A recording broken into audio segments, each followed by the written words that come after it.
The dream of a man with sleep disorder.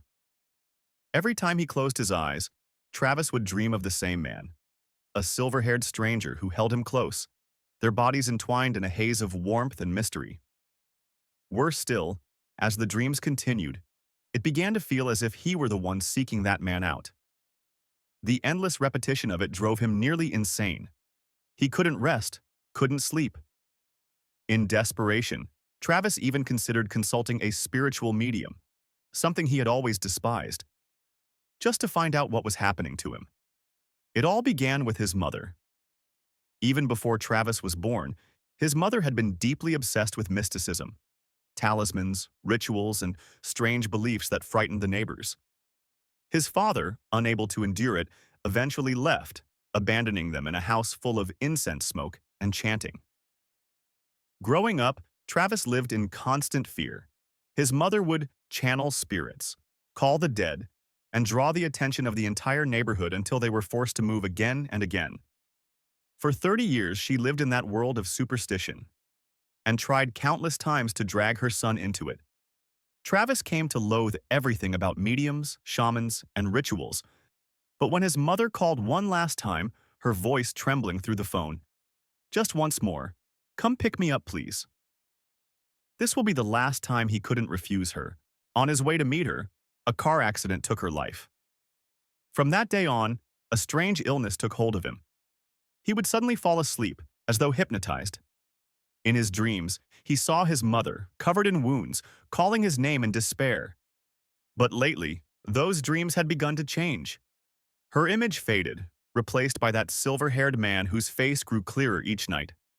One afternoon, while sorting through his mother's belongings, a wave of drowsiness overcame him. In his dream, the man embraced him gently and whispered, "Don't be afraid. I'm right here." When Travis woke, his heart was pounding. The man's face still vivid in his mind, the strange sleep attacks continued. Every medical test came back normal. Yet every time he closed his eyes, the man appeared, more real than before. Travis began to suspect it all had something to do with the final ritual his mother had mentioned before she died. Was everything connected to that? As he was lost in thought, a hand suddenly gripped his shoulder. A deep, low voice growled behind him. "What have you done to yourself? Why is your body so weak?" Travis froze. The man standing before him. It was the one from his dreams. "You recognize me, don't you?" the man said. "I tore through your dream to reach you. Don't tell me you don't remember me." Cold sweat broke out across Travis's skin. Who are you?" The stranger smiled faintly. "Name's Troy. A serpent spirit, one that's lived for centuries." Travis could only stare, speechless. "I'm the only one who can cure your sleep disorder," Troy continued calmly. Travis let out a shaky laugh. "That sounds like something straight out of a myth. You really expect me to believe that?" He brushed the man's hand away and turned to leave. But before he could take a step, the familiar wave of exhaustion crashed over him. His vision darkened. He collapsed.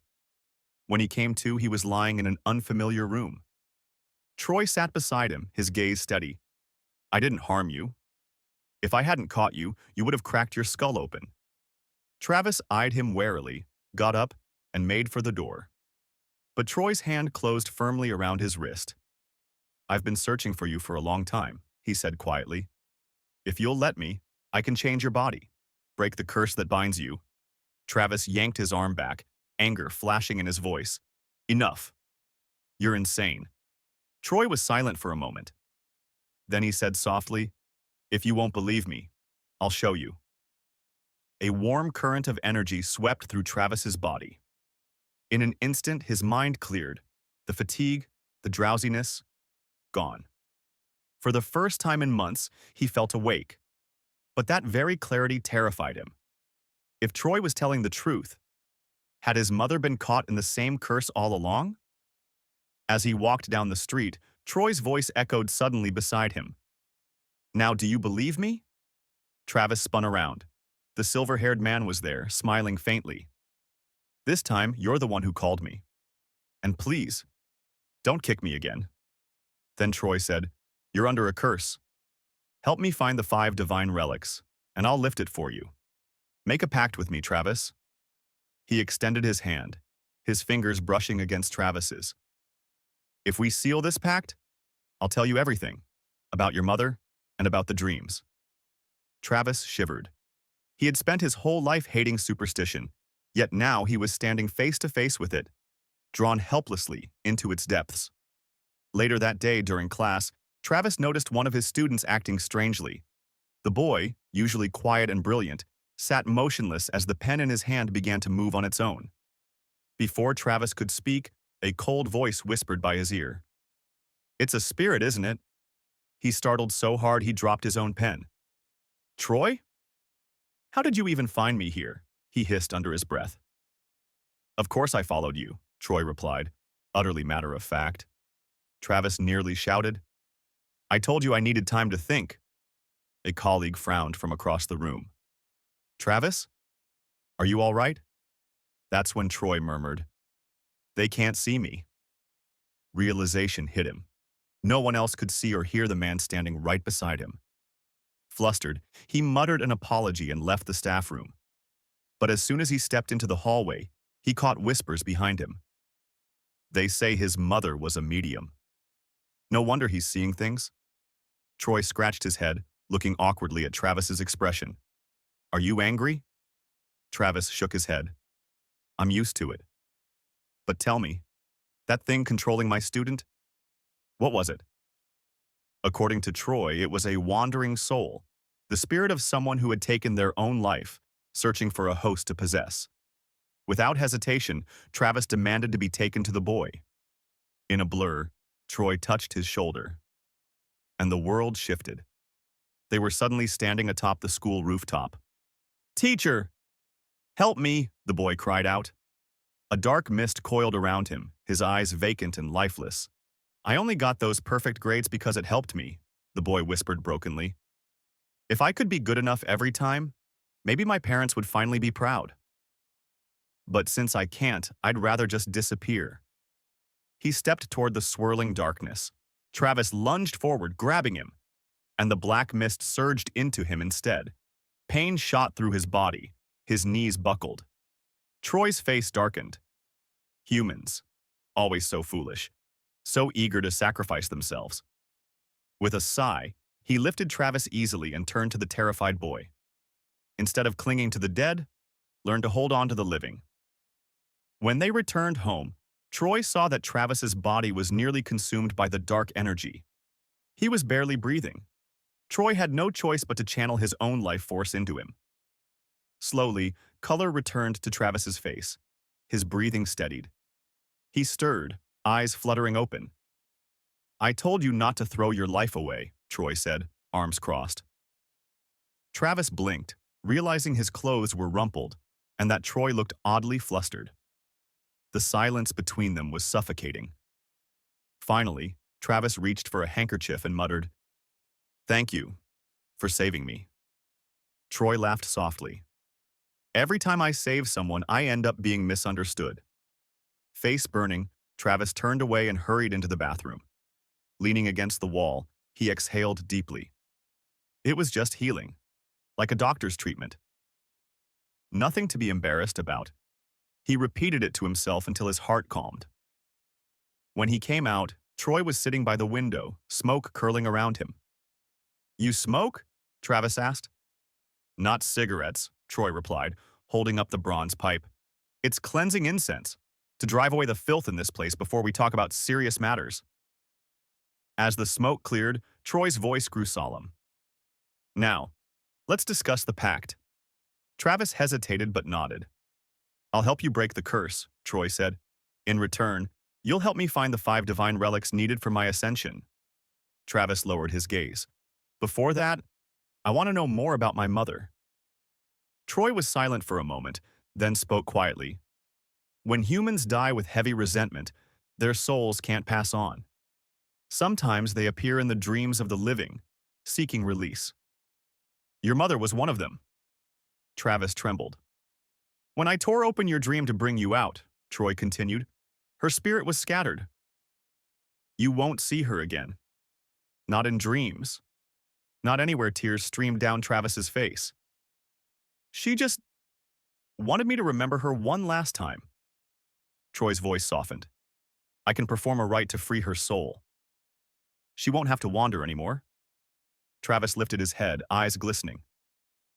If you can, please do it. A faint smile touched Troy's lips. I won't let her become a vengeful spirit.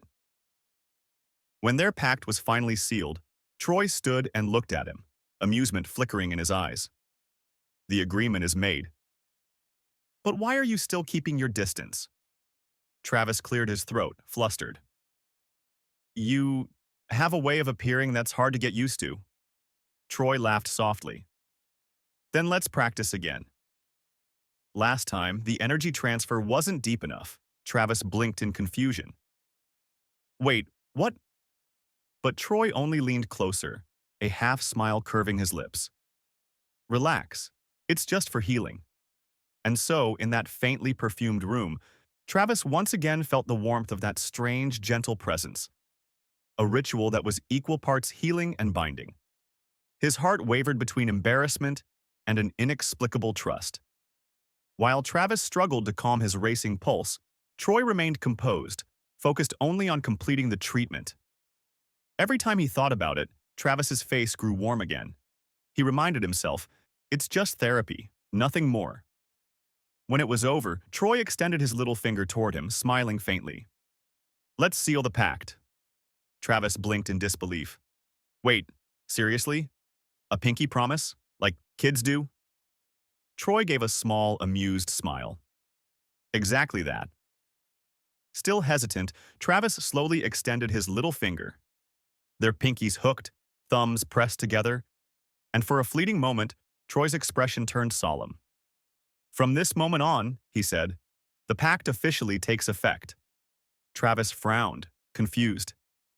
That's it? No spell? No ritual circle? I thought it would be more magical. Troy chuckled. Faith is all that's needed. Feeling that wasn't quite sacred enough, Travis insisted on writing out a formal contract himself. He even bit his finger and pressed both their bloody thumbprints onto the paper. Troy only sighed, watching him with amused affection. I've lived for centuries, but this is the first time I've ever signed a contract like this. From that day forward, their strange experiments to break Travis's curse officially began. A week passed. Every day, Troy appeared to channel energy for him. Eventually, he grew impatient and declared, either you move in with me or I move in with you. Having no other choice, Travis reluctantly allowed Troy to move into his home. The place was small and simple, filled with his late mother's old belongings. Troy's gaze swept around the cramped room, and Travis felt embarrassed. My house is tiny, he muttered. You sure you want to stay here? Troy smiled. Small is fine. As long as it's warm, his eyes fell on a wooden box tucked away in a corner.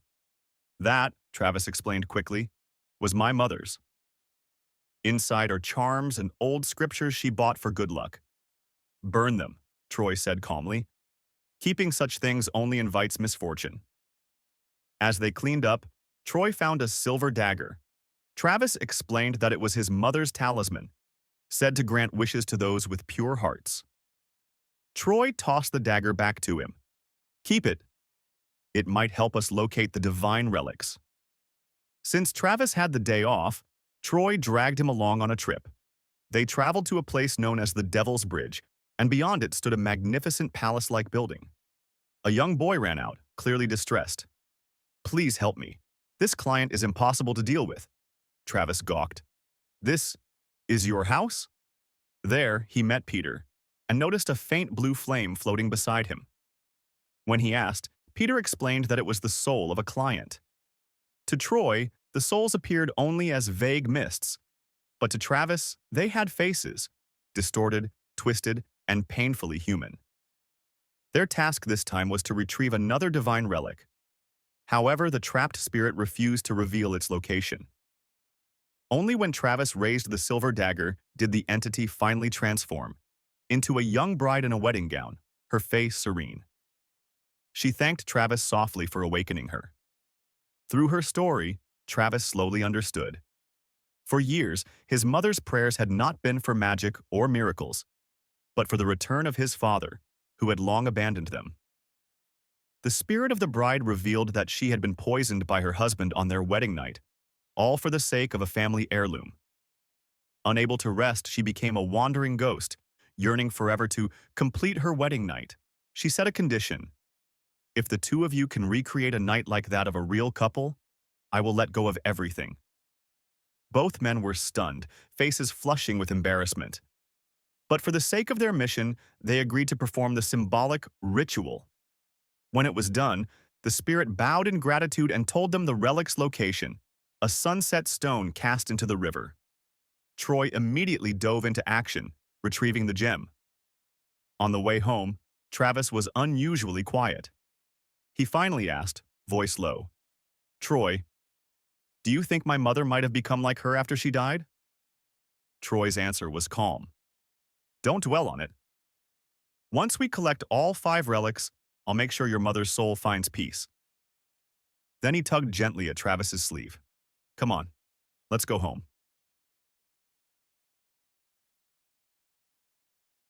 From the day they began living together, Travis's life turned chaotic.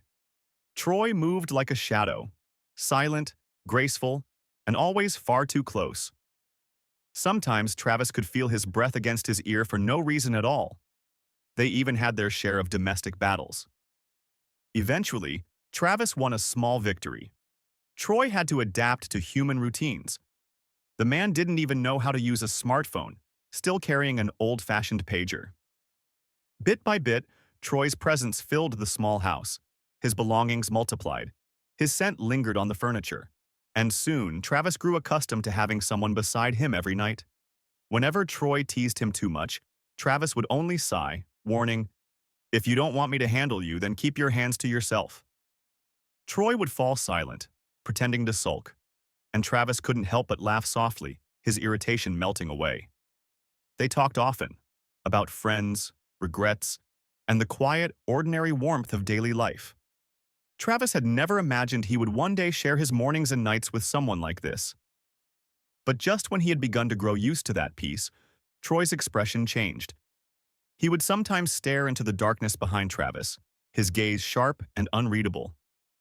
That night, as Travis rested his head against Troy's chest, lulled by the steady rhythm of his heartbeat, the serpent spirit kept his eyes fixed on the shadows. Something was there. Something that had slipped past his barrier and entered the house. It was impossible. No ordinary being could have breached his warding spells. And yet countless unseen eyes seemed to crawl across the walls, searching for prey.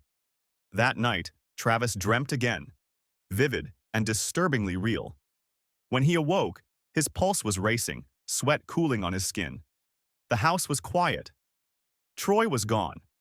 Rent was due soon, and according to their pact, Troy would stay until all 5 relics were found. Travis decided to look for a new apartment anyway, perhaps somewhere larger. But every affordable place was already taken. Then he spotted a flyer for a transfer lease, too cheap to be real. When he asked, the kind-hearted agent hesitated. "I wouldn't recommend that place. It's haunted. Every tenant who stayed there had nightmares or accidents.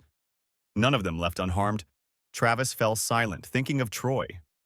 If anyone could handle such a place, it was him. Maybe moving there would even please the picky spirit.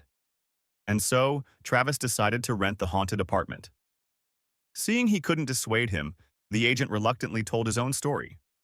Years ago, he had rented that very apartment to a family. A year later, their son vanished. One day, the agent encountered the boy again, but police records said the child had been missing for months. When the boy handed over a wooden box for his parents, the agent opened it and realized the awful truth. The boy had been dead all along. Listening quietly, Travis made up his mind. He and Troy went to inspect the place together. When the agent saw Troy, tall, composed, and imposing, he stammered nervously, "Is he your roommate?"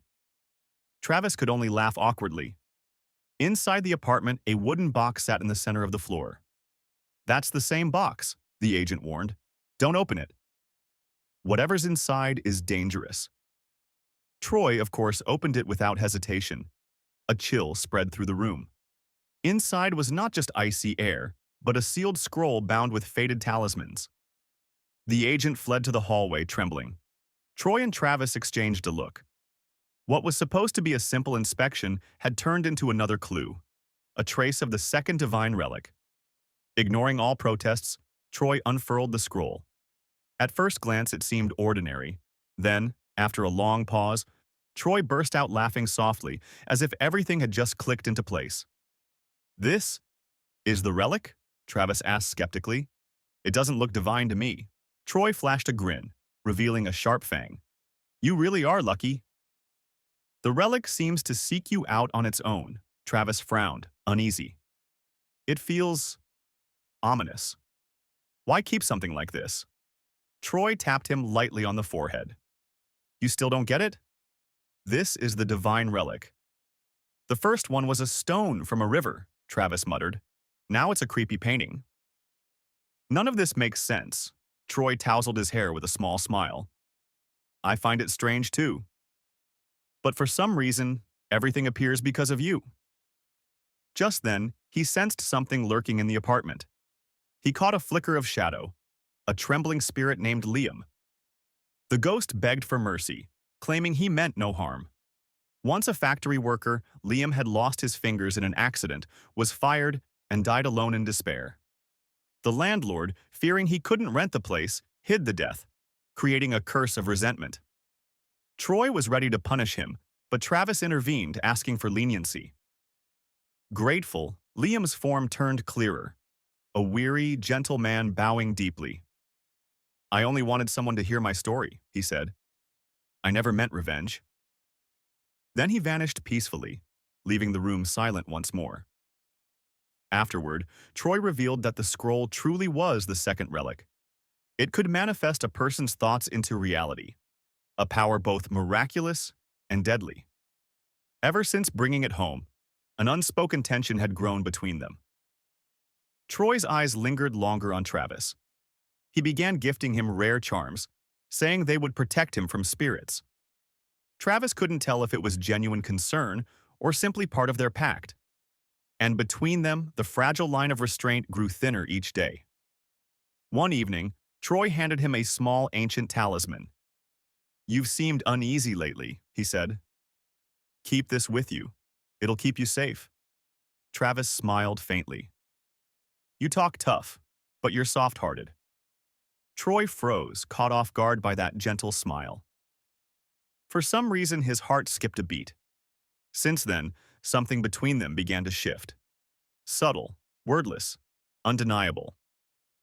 Travis started wondering, if the pact ends one day, will he leave me too? And so, he made up his mind to create at least one memory he would never regret. That night, Troy came home as usual, carrying a small vial. He handed it to Travis. "This will help your energy recover." Travis eyed it warily. "You sure this isn't poison?" Troy smirked. "Have I ever harmed you?" Travis meant to argue, but the faint smile on Troy's lips disarmed him completely. Maybe he really did care. Days passed in quiet tension. They both knew their feelings were changing, crossing lines the pact never mentioned. One day, Troy left for a mission without explanation. He sent Peter in his place. Travis waited, but no message came. The silence hurt more than he expected. So in the end, he thought, I still don't mean anything to him. He held a small bag of soft candies in his hands, smiling faintly. Maybe he's never even tasted something sweet. And with that bitter-sweet thought, Travis turned and walked home alone, back to a house now far too quiet and far too empty.